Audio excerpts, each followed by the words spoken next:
Okay, so hello and welcome, Chris here, T-Titan, and in the previous video we began looking at different places that you can find t-shirt designs that you can use as templates and references to create your own designs. And the first place we looked was of course Teespring and also TeeView, and we ran through some of the pluses and minuses about using that site.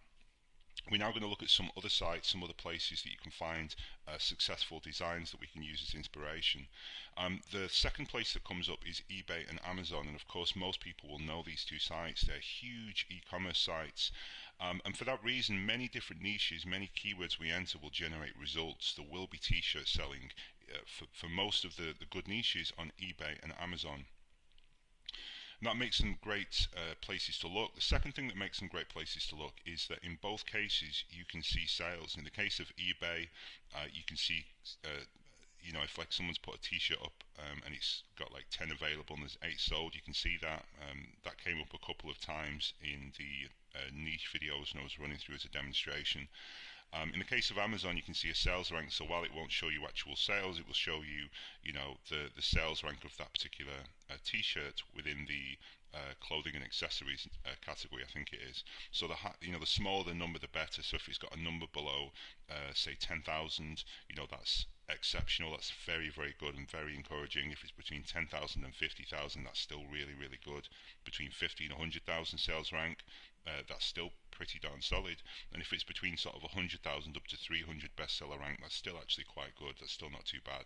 So and also with eBay, you can do an advanced search. If you just go to the search box and just click advanced search, then you can also look at things like you can do like advanced searches like only look at sellers with stores, only look at sellers, only look at like lots or lists where there are like 10 copies of the design available, which is always a good sign. It shows someone's gone to the trouble of printing it because they do think it'll sell. So you can do lots of advanced searches. I'm not going to go into them here because a lot of that is done automatically with T-Searcher anyway, like a lot of these steps. But overall, both of these two sites are really good places to search. And one thing to bear in mind is that some designs are unique to these sites. So for that reason, you'll find hidden gems, and it's kind of like a subtle nuance. Something that's a bit weird about these sites is that for whatever reason, because they're so big, eBay store sellers or Amazon store owners or whatever the correct term is, and these guys will just have a presence on eBay. So they'll be selling t-shirts and probably other things as well on eBay alone. They won't have a presence on Amazon. They won't be on Teespring. They won't know about Zazzle or Redbubble. They don't use these sites.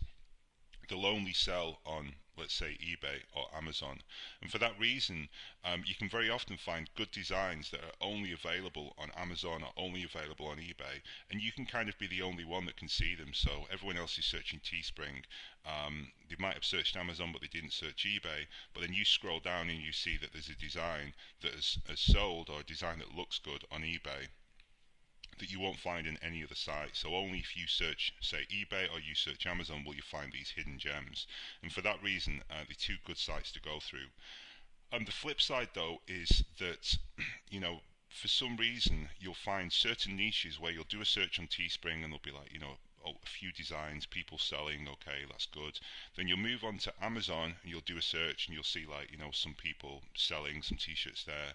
Then you'll go over to eBay and you'll find that there aren't any t-shirts for that particular niche. Or you'll do a search on Teespring, see sales, then you'll go over to Amazon and eBay and you'll see that there are no t-shirts there and you'll kind of get a bit demoralized. But then if you spend an extra few minutes and search Redbubble, Zazzle, Etsy, some of these other sites, then you'll see lots of t-shirts for sale.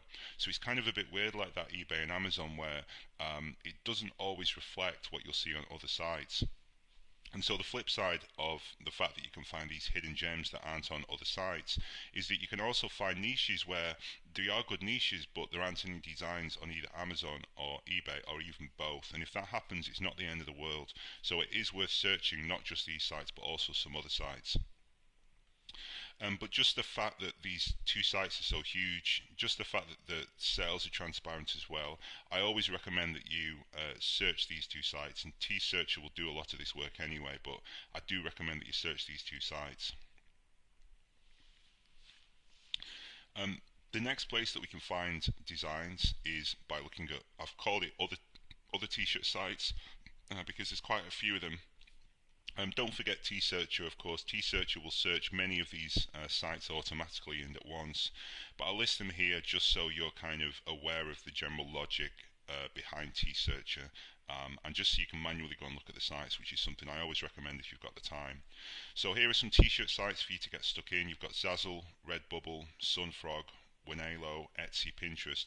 In actual fact, Wanelo is kind of more like a social network for sharing for sort of sharing all products that people want. It's like want, need, love. So that's a useful one. Etsy's doesn't just sell t-shirts, they sell all kinds of products. And of course, Pinterest is a social network. So not all of those are t-shirt sites as such. Even Zazzle and Redbubble, sell different products beyond just t-shirts. But those are basically the sites that you can go and just put in, firefighter t-shirt, or even just put in the word firefighter and see what comes up. That being said, we could ideally do with some kind of metric. So it's good to see that there are lots of designs, on these sites, but we also want to try and have a number that we can attach to them. So ideally, we want to see that, a particular design has got 10 Facebook likes if it's on Zazzle, Redbubble, or Sunfrog, or if it's in the case of Wanelo, it's got 50 ads. There might even be favourites actually, I think. But we want to see metrics. If it's Pinterest, ideally we want to see over 100 repins for any sort of slogan that we can find on Pinterest. And of course, Google Images is great because in the case of Google Images, Google's entire thing is that they rank websites and images, but based on their algorithm, which includes, incorporates several different things: popularity of the page, number of times it's been shared socially, how much time people spend on the page, whether they just go and look and don't like it and come straight back to Google. And so for that reason, Google is a great place to start because they do a lot of this ranking for you. So they'll look at all of these metrics and make a decision based on that themselves. So always, make Google a key part of your research. I suppose with t-shirts, not just with t-shirts in general, Google's a very useful resource. The fourth way to find design ideas is kind of a sneaky Facebook trick, and T-Searcher does this automatically, by the way, but I think it's pretty cool, so I'll just include it here. Now, as I've mentioned, with Facebook, with Teespring, there's the option to hide your campaigns. So you can actually hide them from Teespring, you can hide them from TeeView, you can hide them from Google. But what I'm about to show you here will find over 90% of Teespring Facebook ads, including hidden ones that that people don't want you to know about. And the search we do, we can just do this on Google. It'll work on other search engines as well to a lesser extent, but it's just site:facebook.com, teespring.com, and then the keywords, so firefighter, mechanic, whatever our niche is. And all this search basically does is it's saying to Google, search facebook.com and only bring up results that have got a link to Teespring, which of course will be a campaign, and also our keywords. So it'll basically be almost all the results will be like Facebook pages or posts that relate to our niche keywords and are also Teespring links. And it'll bring up like 90% of fan pages and posts. The only thing it won't do is it won't bring up dark posts, which are kind of like when you create a post on your Facebook fan page but no one can see it. It won't bring those up, but then those are pretty rare anyway. So it basically drags up hidden Teespring campaigns that 99% of people are going to miss. So the search is very simple. As you can see, I've done it here for the keyword firefighter, site, facebook.com, teespring.com, and then firefighter. That could be mechanic, dog trainer, whatever it is. You'll see that there's 100,000 results. Of course, we're not going to go through all of them here. But if we scroll down, you'll see that there's like, loads and loads and loads of different results that are appearing. And if I just click on like literally the first one, which is this one here, you'll see that we end up on this page, which is kind of cool. So like this is obviously the fan page that this was promoted on. 110 likes, 22 shares. We can scroll down and look at any comments as well that people have made and try and get a feel for it. Or we can just click on the Teespring link and see that this one has sold over 500. Now, in this case, it's kind of like a charity design, so it's not one that we could copy and sort of look at and really get a lot of value from. But you can hopefully see that if we just kept on going through all of these, we're going to find a lot of t-shirts that we wouldn't otherwise find. So it's kind of a very cool way to dig out bonus t-shirts that other Teespring marketers wouldn't find. But as I say, T-Searcher does this, but I just wanted to show you because it's really quite cool. So what we want to do, I've gone through kind of several different ways there that we can find t-shirts and sort of basically build a list of designs. I talked about Teespring as an option. I talked about eBay and Amazon. I talked about some other sort of second tier t-shirt sites like Zazzle and Redbubble and Sumfrog. And I also talked about some general social networks we can search, such as Pinterest and Wonelo. And what we want to do is go to all these sites and search our keyword plus t-shirt, or even just our keyword, maybe in the case of Pinterest, and just look for possible slogans we can use. Also go to Google, as I've always said, Google Images is really great. Run some searches there. And basically what we want is a list of URLs that looks like this. And this is one that we did for video games. It's not the best results, to be honest. It was just one that I quickly plucked, but you can see there's like one Teespring link, there's an eBay link, there's two Amazon links, and then there's a load of Wonelo links. And you'll find this as well, by the way, that certain niches tend to appear a lot on a particular site. So you'll do a search for, like, this is the video game niche, but then you'll search. It's like the video game niche has got a lot of Wonelo results, and then you'll search mechanics and you'll see that a lot of the best mechanic designs come from Zazzle, and then you'll run Firefighter Moms and you'll see that a lot of the best designs come from either Teespring or from Amazon. And it's just kind of for whatever reason that certain sites tend to be very well represented for certain niches. But you basically want to build up a list like this. You can see here I think I've got about 10 URLs, and so what I can do now is I can start to go through these, refine them down, and then maybe sort of pick, like, these are the best three, but then I'm going to come back to these. So that's kind of the basic process of it. So what we want to do is we want to put all of our URLs, all the links, and put them into a list like a CSV or a notepad file. Or what's really good is to email yourself, so you kind of just copy and paste all of this and then just put it in an email to yourself. And the benefit there is that when you open it in your email, all the links will be clickable, so you can just click on each link, close the tab, click on the next link, close the tab, and you just can very easily do that rather than to just sort of have to manually copy and paste each link and paste it into your address bar and whatnot. That's another cool little tip. Just build a list and start to email them back and forth to yourself. So yeah, list the URL just like I've done there. You can also list any metrics that stand out or add any thoughts. So you might put, for example, something like, and this doesn't apply to this one, I've not looked at this one since we did the search, but you might put something like,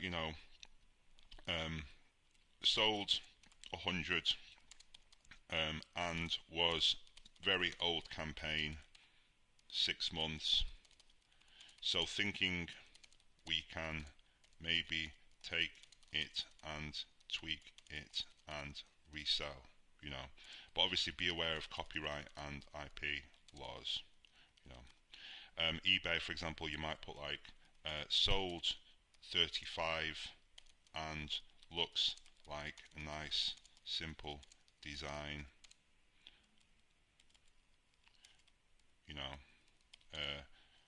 50,000 sales rank, that's good, definitely a good one. So just basically just put any metrics, any important numbers, and also add any thoughts. And then what I like to do is I like to return to this list 1 or 2 days later when I've got kind of a clear head, and then pick the 3 to 5 that I like best, and those will be the ones that will get designed. So you can kind of use the thoughts that you put down, any metrics, to prioritize the best design ones, or any selling well, if any got good sales rank, because any of them got a lot of ads, a lot of likes, and also do any of them fit with what you're seeing. So for example, you might put something down like, I see this design loads on Amazon, eBay, Pinterest, Wonelo, etc., but I couldn't see it on Teespring. So what you might find is that if a particular design is like, always kind of showing up, if like a certain word or a certain phrase or certain icons appearing in loads of places, especially if it doesn't show up on Teespring, that could be a good niche to look at. So what we want to do is build that list, that URL, that list of URLs, add any comments, add any important numbers, any metrics that we see. Leave it a day or two, come back to the list, pick the ones that we want to move forward with, 3 or 5 designs with a clear head. And then finally, one cool thing is that even if we only initially design the first, 1, 2, 3 or whatever, let's say that we just picked 3 that we can start with, if we find that some of these work well, so we find that like this one's taking off and that the niche is good, we can go back to this list later and say, well, actually, I left these ones, but now that I'm returning to the niche, let me actually look and let me actually see, which ones are similar to that one that's taking off. So even if we don't use all these designs, right away, the list is still of value if you find a niche takes off and we want to return to it and create, launch more designs and get more designs made and expand into the niche. So in this video, I've gone through some extra steps, extra places of where you can find design ideas. I've also explained the idea that we want to build this list of URLs that we can then refer to, and that's really the key step, I think, is to build a big list of designs that have done well in other places. Write down some comments, maybe add some numbers that you see that you think are important, and then we've got our list of design ideas and we are ready to move on to the next step. So thanks for watching, and I will see you in the next video.